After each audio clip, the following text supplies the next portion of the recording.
I'm here with Malbs, G2 Malbs, that is. Are you used to hearing that quite yet? Um, it's starting to become believable, you know?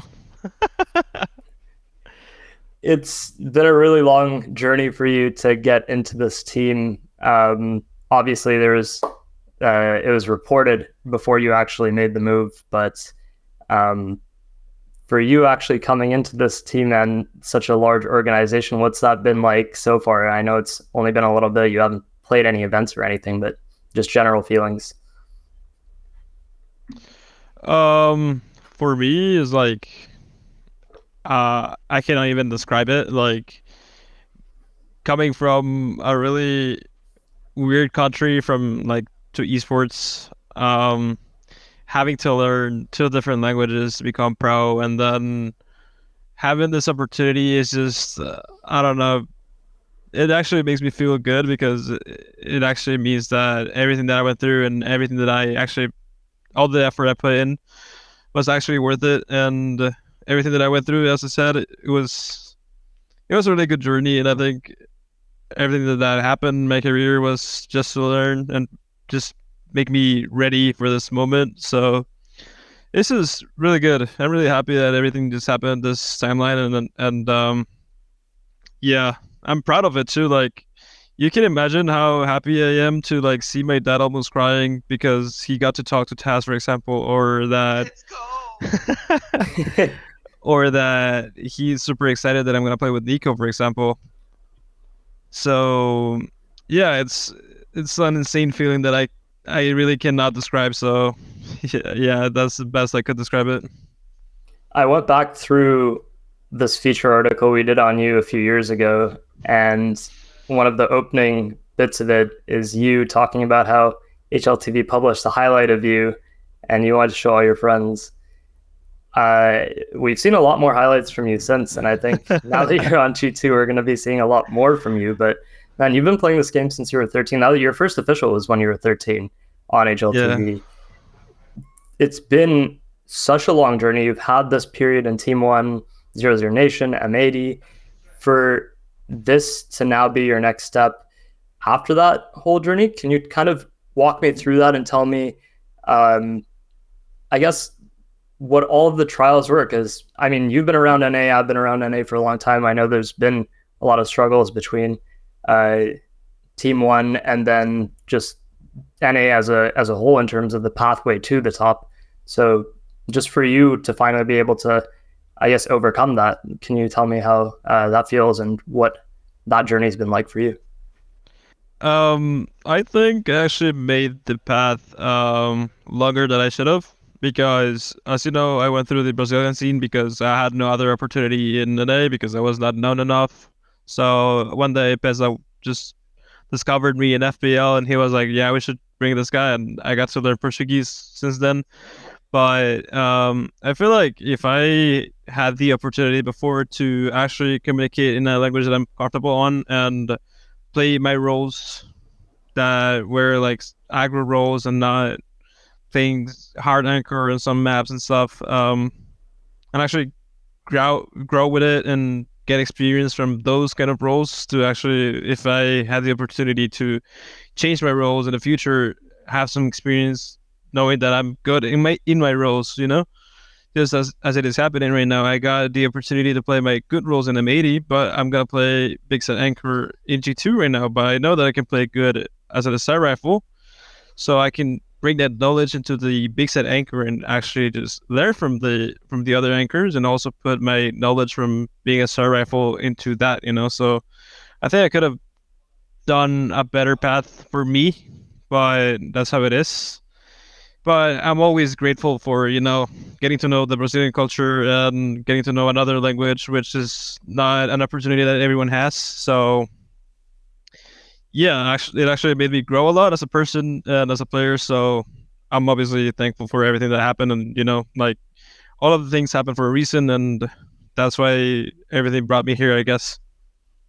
Before we get into the roles on G2, which trust me, we're going to do, um, just to touch on this period in M80, as you said just now, like these were your roles and you had this breakout year. You're top rated in 2024.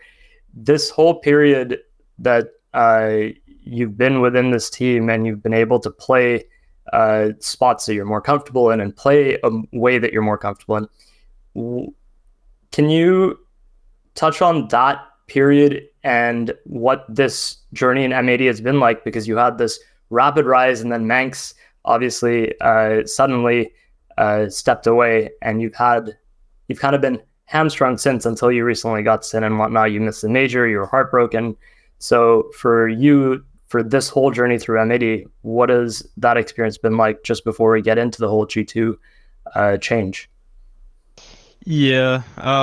What can I say, man? Like, the Max situation was really disappointing for me and for the team because, like, as I've mentioned in many interviews and everything that I've been, or everywhere that I've been, um, I'm always thankful to Rory that he actually got to step in and play in a high level. But, like, if we actually had our IGL that was practicing with us, calling for us for a long time, just for Allana, Katowice, RMR, we could have gone further than we did.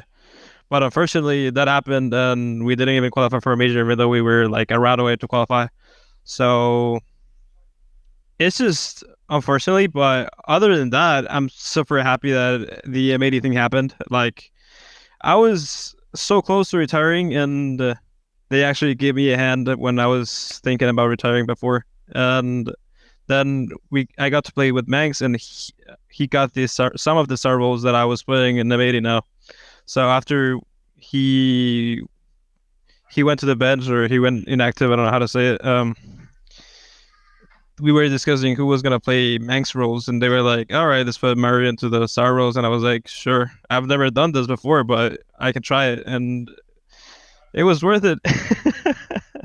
Like, I never thought I was gonna be such a good a star rifle, and I I wanted to be the best in CS2 because I knew it was gonna be a really good opportunity for me this game. And when I saw donk rising up, I was like, all right, let's study this guy. What is he doing different, And I was like, all right, I see what's going on.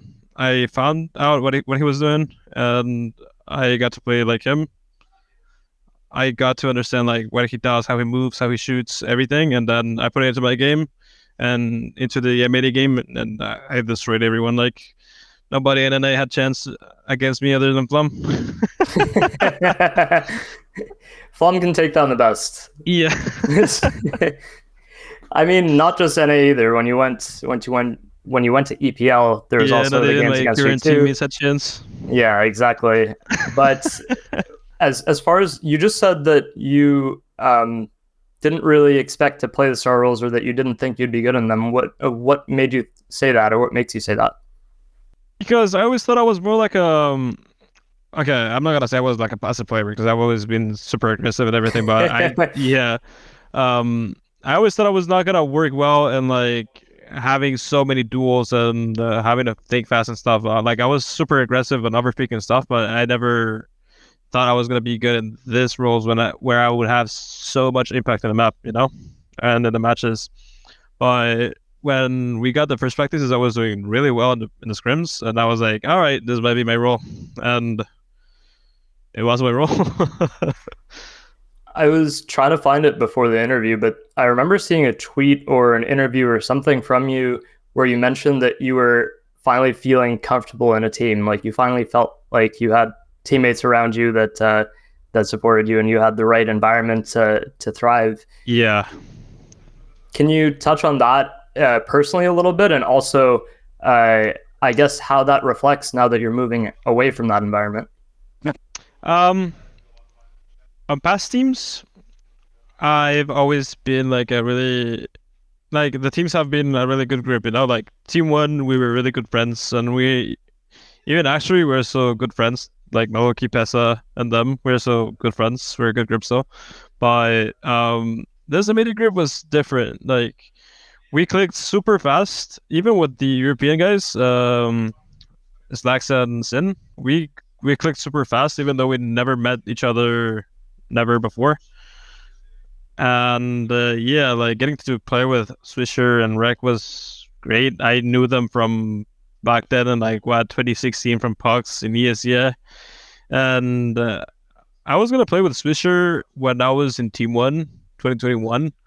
I was gonna join them in Bad News Bears because I wanted to leave that team in Team One, and I was gonna join them when they were trying to replace somebody, and instead of me, Shakespeare to join or something like that. I don't remember Yeah, I correctly, remember hearing but talks yeah. about that move potentially happening.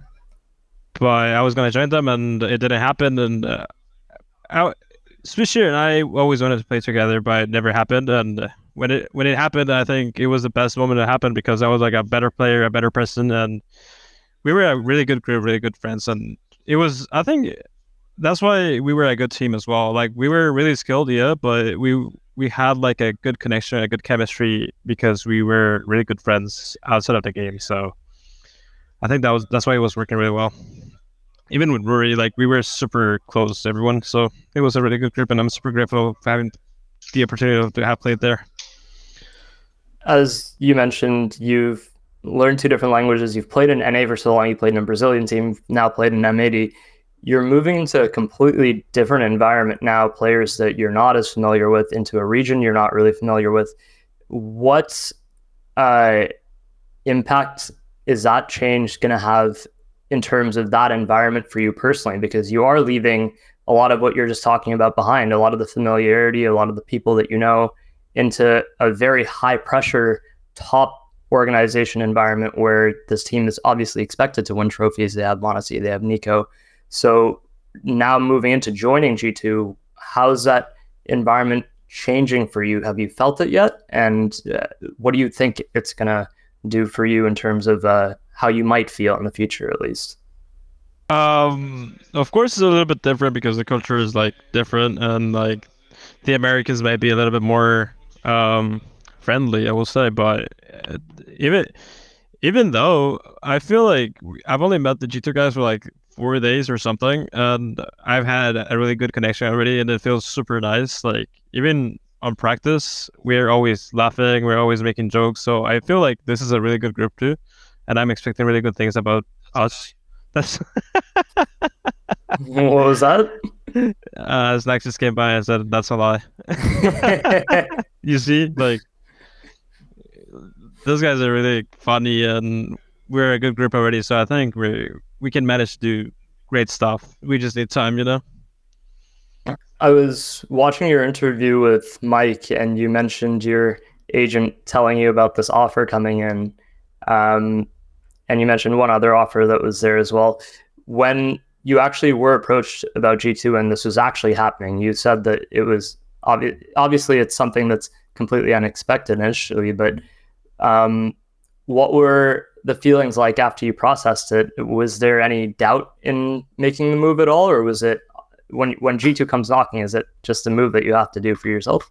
Yeah, as I mentioned, like before all of this, when I was playing super well after the RMR, Rory came to me and he was like, Mario, you know, you're playing super well. You know, people are gonna be watching you. They're gonna be countering you, and maybe you might get some offers in the player break. And I was like, yeah, I know and I expect it, but I'm not planning to leave you guys by any way. But everything changed in a moment because like not every day G2 comes by and knocks on your door, you know. So I was like, oh fuck, this is really happening right now. Are you fucking joke?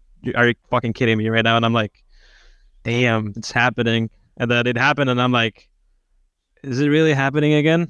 I don't know, but it actually happened, and I'm just happy. Like it's insane. I honestly I never expected to get a G2 offer. Yeah, Did you I was not expecting it. did you know who you were coming in for when you were given the offer? Uh, they mentioned it was for one of the two. You know? Okay, you knew Yeah, two changes were happening when you were coming in yeah. as well. So with that in mind, with all of this conversation that surrounded G2, I mean, I'm sure you've seen it over the last year, if not longer, with all of the expectations that surround this team and the pressure to win trophies and how well Monacy's playing and all the criticism that some of the players get put under, what Yeah. what do you see? Um, I guess when you made the decision to join this team, did you have that in mind as well? And did you did you kind of acknowledge and understand that this pressure was going to be an immense step up? And how do you feel about that decision? I knew I was gonna come into a lot of pressure. Like I've been there. Like man, you don't even know how Brazilian fans are. Like holy fuck. I was getting messages like if it was for Serious Nation or Team One, doesn't matter. If we lost one match, I was getting messages like, "Oh my god, you fucking suck. How can you be in this team?" Blah blah blah. Even though I was fucking dropping 30 in the map, they were messaging me like, "Holy fuck, you're so bad. Blah blah blah blah. You're so dumb." I don't know.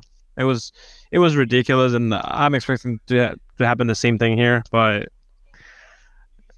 actually, I'm not expecting it to happen because I want to win, you know. But but I know if we lose, those things might happen, and I'm ready for that. And I think everything that happened in my career was preparing me for this moment right now. So I think I'm a grown up guy now, and I don't feel hurt by any of these messages anymore.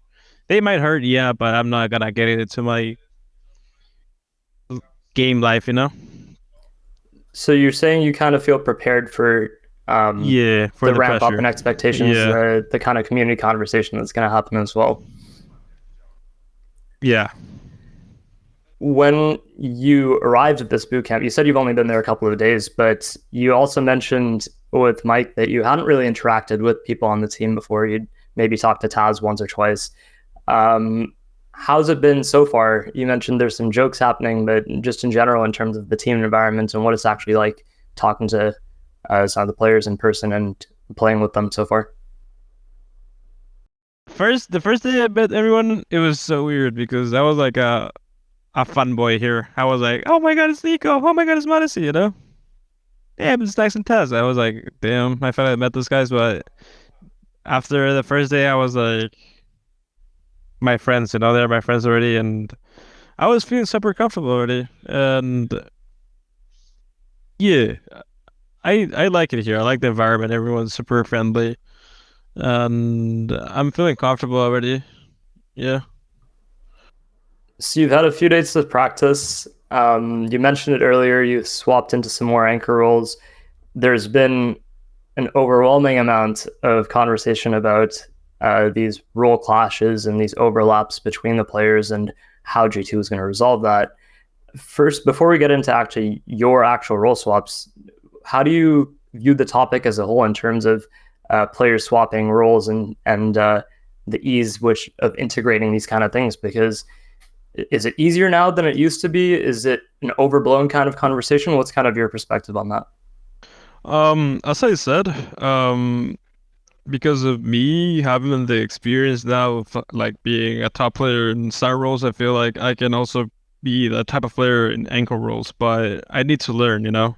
I just need time. But I feel like I'm ready to even just completely switch my role. I don't mind it. Like I feel like I'm good enough to be that type of hybrid player that can be doing many stuff in the game. And it would also help me in the future because in the future I don't want to retire and not try to be like an IGL or a coach. I want to keep learning and maybe just switching out to an IGL role in the future and building a Guatemalan roster or whatever. I just want to be looking in the future. And right now, like I already got experience as a star player, and now I get the experience to play as an anchor. But like people have been super, I don't know how to say it, but they have been hating a lot on G2 because they're putting me in anchor roles, which I understand because I was performing really well as a star role, but they forget that I played as an anchor in a lower level team and I was still performing. So I can do well, you know, but it's just I don't know. People don't trust us enough, but I feel like we can do good. We just need time, as I mentioned before, too. I think in terms of people not even, I think some people don't even know that you played anchor roles on Team One and in previous lineups. For you going back into some of those positions, how does it feel after this whole period?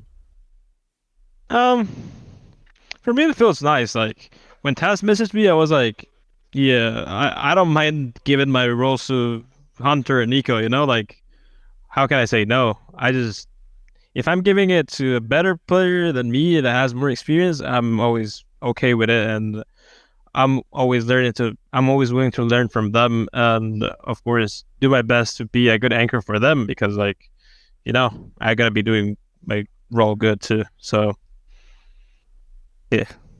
Do you actually prefer to anchor? Because one person, as a secondary source, told me that you kind of only took the star roles on M80 out of necessity in terms of you being the I guess most sharp player there.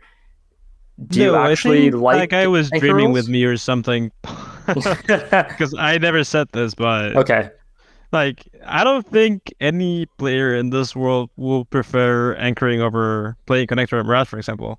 right. So yeah, it's just a situation that I have to go through, and I don't mind it as long as I win championships, you know.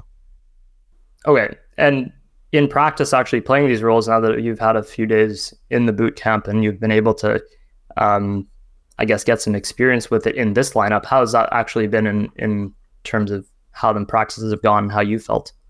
I'm not gonna lie, I'm doing well. That's what I'm gonna say. You are doing well or aren't doing well? Yeah, I'm doing super well. Nice. I'm doing even better than I expected I was gonna do. So I'm even surprised by myself that I'm doing this good. And adapting to those roles, are you comfortable transitioning? As you said, there's obviously you've played them before, you've done the star anchor roles. It does help having that experience, but has it been a comfortable transition for you so far, or is there still a lot of work to do in terms of your own personal There's effort? some habits, you know, like you get the opportunity to repeat in connector, for example, but you cannot do it on anchoring A and Nation, for example. So like there's some habits that I still have, but I feel that I haven't done many mistakes. Honestly, I haven't done like I'm not perfect, but I haven't done those many mistakes that other people from transitioning from a star player to a anchor will do. Like I feel like I've been doing incredibly well from the time I've had to practice these roles, and I'm actually surprised. I'm not gonna lie. Like I don't even know what to say because I'm really surprised that I'm performing that well as an anchor, even though it's gonna be like my first time doing it from like since a long time. So That was one of the things I wanted to highlight because when you see star players or people who are very aggressive transition into these kind of anchor roles, the biggest struggle tends to be with that tendency to repeak or want to continue taking fights when, as an anchor, you usually do have to play back or play to wait for the rotate. What you're saying is that hasn't really been a struggle for you at all so far? Not really. The thing is, back then in the Brazilian teams, we used to be like super strong fundamentally, and they were always trying to be on the books, you know, like don't overpick this because this and this and this and blah blah blah. And then I got to play the star roles, so I was like, okay, I can do whatever I want now. So I feel like I have a good mixture of like getting to know, getting to do whatever I want, and also playing by the books. So I'm like in the 50-50 where I know when to overpeak, I know when to go back, I know when to flash and repeak for my teammate. I know many stuff that I can do that I didn't know back then. Between these teams, you've worked with a bunch of different IGLs. You're now working with Snax, a piece who wasn't announced when you did your last interview with Mike. So far, even though it's been a pretty limited amount of time, what has that experience been like? What have you seen from him in terms of how he's managing the team and calling in game? Honestly, he's really smart, and everyone in the team feels comfortable with the calls he does, and he's obviously working a lot. He's trying to put his individual up as well. I think he's gonna play DM right now, so he's actually putting some hours, and he's been working with Tas a lot. So I think he's doing really well, and everyone feels comfortable with the way he's calling, and we just need to keep playing and playing to like get used to each other, you know. As you're adjusting to this team, there's obviously this core that's been around with Nico, Hunter, Mondesi. What is the experience been like coming into that dynamic and I guess being someone completely new to it? Um, Honestly, it's been nice. I thought it was gonna be like more strict in a way, that they were gonna be like not letting me be as a free player as I am right now. But even with Zach's, like, they trust him a lot. They trust me a lot. If I want to do a play, they will be like, okay, let's do this, and we adapt the rounds really well to what I want to do. Um, it's been a really good experience for the moment, and the experience from them, I can see it from, like, for example, as I said, like, if I want to do a play, they're really good at that, adapting the situations that we are on. So that's where I see their experience, and it's actually insane. Working with players like Monesi and Nico, I mean, Monesi we've seen talk about personality wise, he has a very good perception in the community. Nico has a lot of polarizing opinions. Some people have a very high opinion of him. Other people seem to think that he's toxic or that he gets very angry. Can you shed some light on that as a newcomer to the team and kind of someone who I guess hasn't been, I guess, biased in some way, as people seem to think that other people are in the team? Bro, Modesty is the best player I've ever seen, I think. He is insane. And Nico, nah, I think people exaggerate things. Whenever you see Nico slamming his desk or whatever, it's just because he's mad at it himself. He's from what I've from the days I've been here, he has never had any weird situations where he's showing up ego or screaming at somebody or whatever like that. He has never been toxic. So I think people are just exaggerating. He has been super nice to me. So I think everything is just a lie. I think he's a really good guy, and of course his experience and everything is just really good to have on a team. So yeah. As you now move into the sim, you mentioned in that same interview with Mike that you know that instead of the goal of making playoffs, the goal is obviously getting titles, and that's always been the whole focus with G2. As you take aim at these titles, what's kind of your personal motivation, and what's the, I guess, what's that step up like for you in terms of going to these events and being a top 5 team rather than a team trying to push up there? Yeah, that was the craziest thing to me because a month ago I was looking to be in playoffs, but now I have to be looking to win the event. So it's crazy for me to think that right now, and it's that is pretty motivating because it means that I'm super close to making it, to be accomplishing my dreams. And yeah, my motivation has always been my dad. Like, I always wanted to see him super happy and super proud about me, and I already went up a step on that. I want to make him even more proud, and just not only my dad, I want to make my whole country proud of me, you know. So I also want to, like, as I mentioned before in an interview, I think I just want to be like a motivation for other people from my country to play video games too, you know, to make people like understand that it's possible to make a living out of gaming. The team didn't change its core, but a lot of the time when we see rosters make changes, even if it's one player or two players, they'll usually talk a lot about needing time to, integrate or get together, and then they're not aiming for titles immediately, or they're just trying to, they set their goal for playoffs or, topping their group, etc. You're saying here and in the other interview that you consciously are already setting the mindset of winning titles. Has that been a decision within the team as a whole, or is that just your own personal perspective? We have had many talks about like not putting a lot of pressure on us because we're a new team. We are having a new IGL. I'm playing new roles, so you don't want us to have like a lot of pressure on us. But I feel like we are really competitive people, and we are always looking for the titles. And as I mentioned too, and I think it was with Mike, I don't want to put my expectations super high and get frustrated if I don't make them or if I don't reach them. So of course I'm aiming to get some titles, but I don't expect them to happen right now in Riyadh, for example. I don't expect to win my first event with them because it's impossible. No one can do this. So I know we're gonna win some titles. I know we're gonna get some championships, but it's gonna take some time because of course we need to get good a lot together, get used to Snax calling, me getting used to anchor and stuff. So it's not gonna take that long because we're actually playing well. But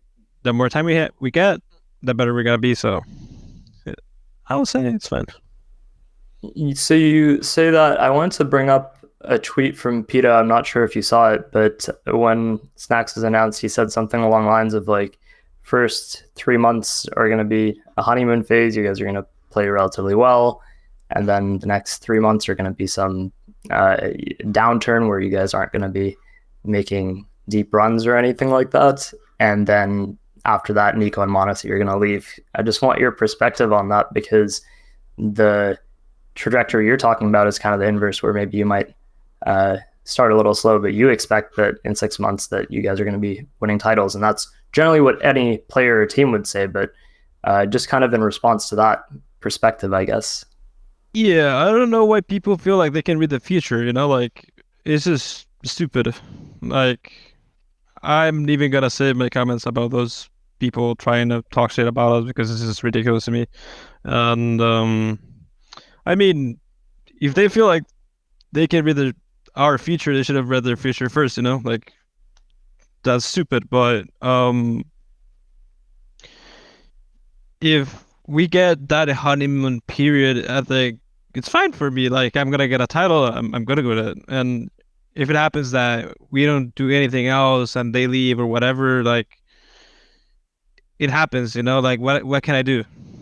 But I'm hope like we're getting really well chemistry already with just like 2 days of practice, and it feels good. It is like really good environment, and we're learning a lot together. And I don't feel that thing about having a honeymoon period. I feel like we're a really good group, and I don't feel like we're gonna be that kind of people that are just gonna be like 2 months well together and then everything is gonna go away. So I don't know. I don't even know what to say. Like that's just stupid to hear, honestly. Before we go into EWC, I have a question in terms of your practices. How many eco rounds have you guys been winning just between your deagle and Nico's? I haven't counted them, but it's been sick. We even today happened something really funny because I think we were practicing against somebody, and Nico died, and I picked up his deagle, and I was like, "I'll show you how to do it," and I went to somebody or something like that. I don't know. I think them through the wall, and I was like, I failed you. It has been funny because like we're really good with the deagle, but yeah, it's nice. It's nice to have that out of nowhere. I am hitting 2 dig shots, and then he is hitting another two, and then Eli just comes by and hits another one.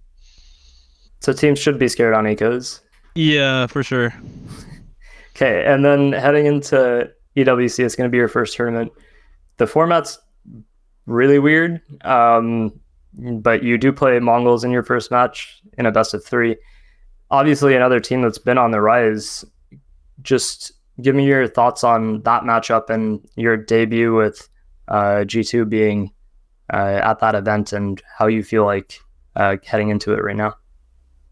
Um, of course, it's a tough matchup because we're in a team. They have been together for a long time, and they're on the rise up, as you said. And yeah, I think we're playing good right now, but we just need to be better on our map pool and everything, and just get used to the new things that we're going through. And we can. I hope that we can get a good show in that match because I think it's going to be a really good match. It's going to be entertaining and everything. So